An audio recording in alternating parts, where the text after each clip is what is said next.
Bine ați venit frumoși mei tauri! Astăzi facem etalarea despre surpriză și provocare, bineînțeles, pentru luna mai. Vom începe cu provocarea, să vedem care este ea și cu ce vine la pachet, să zicem așa. Ok, avem două cărți pentru voi, Soarele și Optul de bâte. Ca provocare, Soarele și Optul de bâte te invită să te deschizi cumva pentru a te elibera de ceva. Aici pot fi conversații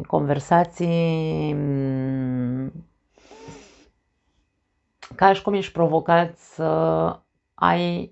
să comunici eficient, să comunici pe pozitiv, să ai conversații constructive, eliberatoare. Deci aici e vorba despre ok, dacă am ceva de spus, nu pot să mai țin în mine, e momentul să acționez cumva și să încep eu discuțiile pentru a putea, nu știu, elibera, cum se zice, scot păsărica din gură, pentru că trebuie să rezolv anumite lucruri. Este despre eliberare și despre, hai să spunem așa, dacă vrei un soi de vindecare, poate să fie, de ce nu? Hai să vedem cu ce vine la pachet, ca să... Ok, avem Regina de monede, Cavaler de cupe.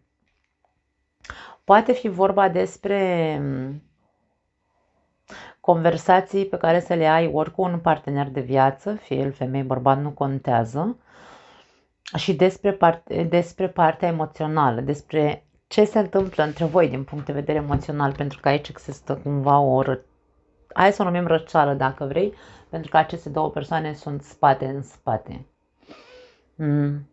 Ce se întâmplă la nivel de emoții sau la nivel de relație între voi doi? Nu mai există decât atașament, nu mai există decât parte materială. Sunt anumite discuții care trebuie puse pe masă, îmi vine să spun.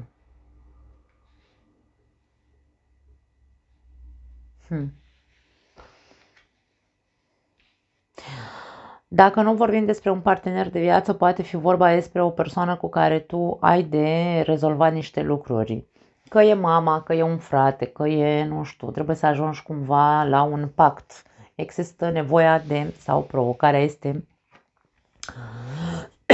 deschide discuția cu această persoană, fie ea cine o fi, că e mama, că e frate, pentru a putea rezolva divergențele dintre voi, problemele care poate până acum nu le-ați scos în evidență, lucruri care vă deranjează, de ce nu, și invers, și tu să accepti, pentru că aici este vorba despre o comunicare, hai să spunem așa, constructivă, după cum am zis. Nu doar tu trebuie să zici ce ai de zis, trebuie să știi să și asculți. Optul de bâte nu e doar despre a vorbi, e și despre a asculta. Da. Și de aia vorbim aici despre... Ești provocat să deschizi anumite discuții în legătură cu o anume situație sau persoană din viața ta. Poate fi în legătură cu banii, poate fi vorba despre, pentru alții dintre voi, vorba despre un job, poate, sau, mă rog, un șef, o mărire de salariu, poate fi, de ce nu? Dar este vorba despre, nu mai poți să amâni această discuție. Dar aici e vorba despre împăciuire și, da, pentru că Soarele e prima carte. Te îndeamnă să te deschizi, dar să fie constructiv, să fie pe pozitiv. Nu te duci acolo să-i spui șefului dacă nu dai odată răspunsul, dacă mărești salariul sau dacă mă promovezi, eu plec, că am altă ofertă. Nu e despre asta, aici e vorba despre a fi compasiv, a fi prietenos, adică aici discuțiile trebuie duse într-un mod, insist, constructiv. Da. Pentru că e ca și cum doar așa vei obține ceea ce vrei să obții, dacă știi cum să menții acea conversație pe constructiv. Nu pot să spun altceva. Indiferent că e vorba despre o persoană apropiată, indiferent că e vorba despre un șef, indiferent de situația despre care vorbim, aici conversațiile trebuie să fie constructive. Bun, hai să vedem surpriza. Surpriza lunii mai pentru tauri. 10 de monede, ia uite.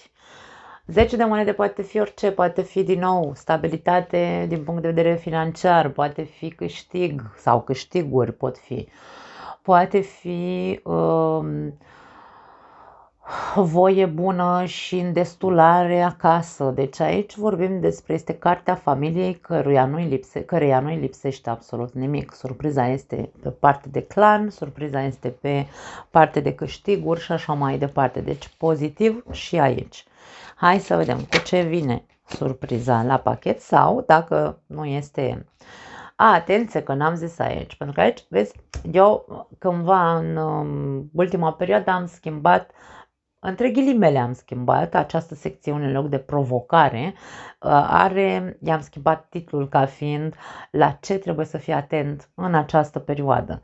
Și aici dacă provocarea este să fii comunicativ, receptiv și constructiv în ceea ce ai de rezolvat sau ceea ce tu trebuie să comunici și așa mai departe, la ce trebuie să fii atent? La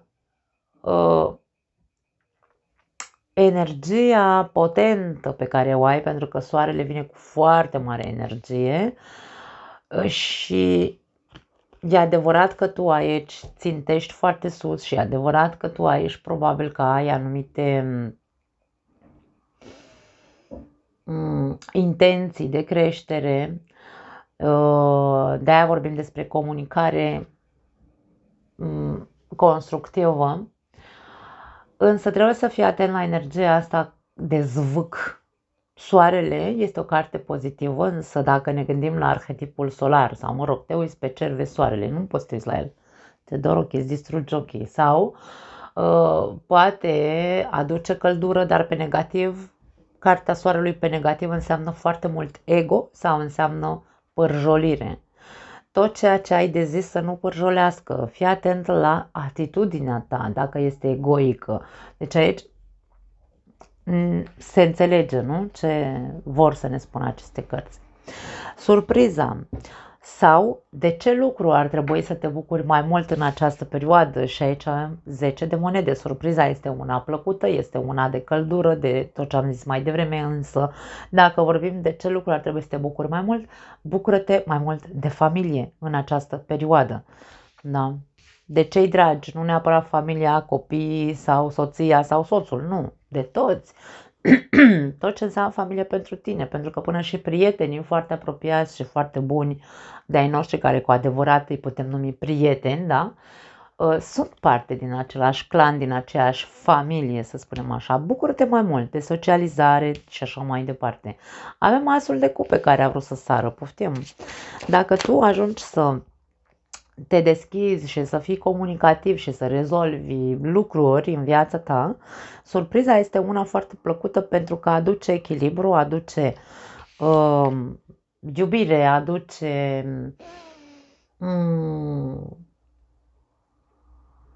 bunăstare și iubire în viața ta dacă vrei, da?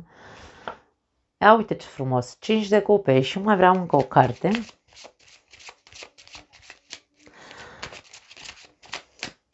5 de spade.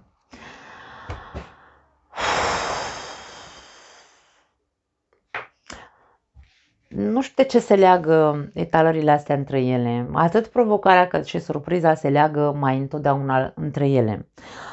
Dacă tu reușești să faci ceea ce am spus aici, că vor cărțile să transmită, da? Că nu ți le-am zis eu din burtă de la mine. Dacă tu reușești să te vezi pe tine, dacă ești, nu știu, așa cu un ego foarte mare sau dacă reușești să te să comunici și să asculți ca să construiești și să vindeci într-un fel sau altul, aici avem totul perfect, fericire, mă rog, da, fericire, iubire, bunăstare și așa mai departe. În ciuda faptului că au existat foarte multe probleme, de ce nu, în acest clan, în această relație, în această familie, indiferent cât de multe, nu știu, lupte au existat între voi, cât de multe dezamăgiri, cât de multe regrete, 5 de cupe poate fi o carte a regretelor, da? Dacă acum ne facem clicul ăsta în cap și ne trezim și zicem, ok, eu vreau de acum înainte să fiu constructiv, să nu mai suferim ca în trecut aici, să nu ne mai batem ca chiorii în cuvinte, mă refer, da? Totul este super ok. Dacă mă deschid și mă bucur mai mult de familia mea și sunt mai atent cu familia mea și cu prietenii mei și așa mai departe. E ca și cum totul va rămâne în trecut. Amintirile urâte, dureroase vor rămâne acolo unde le e locul, nu le voi mai aduce în prezent. Însă, dacă eu aici reacționez din ego, da? Am un ego foarte mare, nu mă pot ține în frâu, domne, încep să dau din gură în stânga și în dreapta, spunând că vreau să mă eliberez că tu, nu știu, uite, ești așa doar... Hai să dau un exemplu tâmpit, în relații. Ai ceva să-i spui partenerului tău și în loc să fii constructiv, da? Din ego și sau din mândrie și așa mai departe, deschizi o discuție arzătoare aici, da? Care îi spui, păi tu nu te mai îngrijești, ești doar, faci pe mamă, nu faci pe soție, de exemplu, da? Nu mai vii și tu către mine cu un, nu știu, cu un zâmbet, cu o floare, bine cu o floare, nu, cu, nu știu, cu o mângâială. Mângâiere, m-a zgâriat pe creier și pe mine. Nu mai vii către mine cu nimic, cu nicio intenție, ca și cum nu mai ai nicio intenție față de mine, ca și cum eu n-aș fi atractiv pentru mine sau ceva de genul ăsta, dar o zic din ego, nu o zic ca să construiesc. Altceva este să-i spui partenerii tale, da, iubita mea, uite, îmi pare rău, poate te fac să te simți prost, dar în ultima perioadă te văd așa cumva cam, nu știu, învață să vorbești, Doamne iartă-mă, despre asta e vorba, da?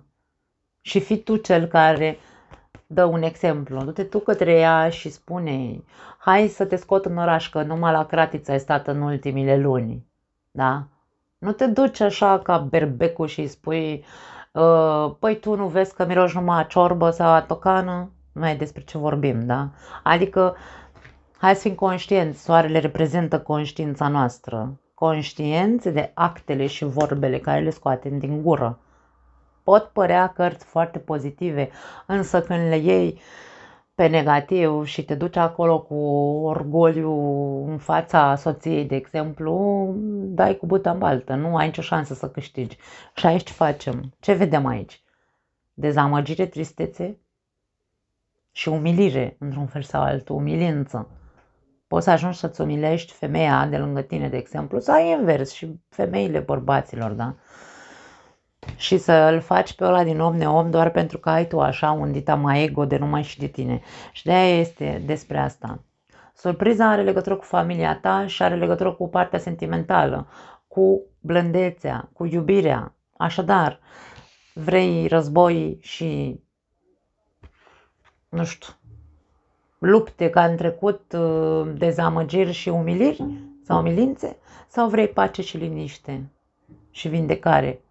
Cheia este să știi cum acționezi în ceea ce tu ai de zis. Nu pot să spun altceva. Foarte tare. Nu mai am altceva, dragii mei. Nu mă înjurați atât de tare. Ideea este că trebuie să conștientizăm anumite lucruri pe care probabil nu ne dăm seama că le facem.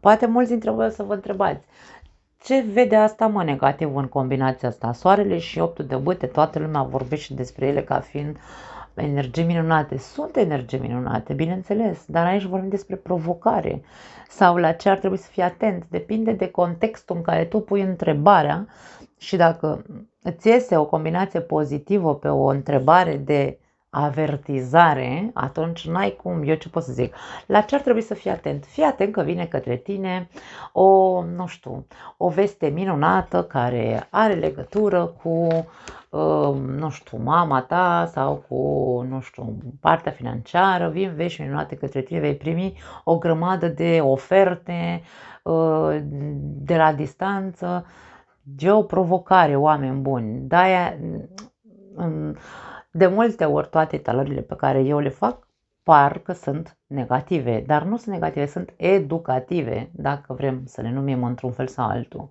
Da? Da.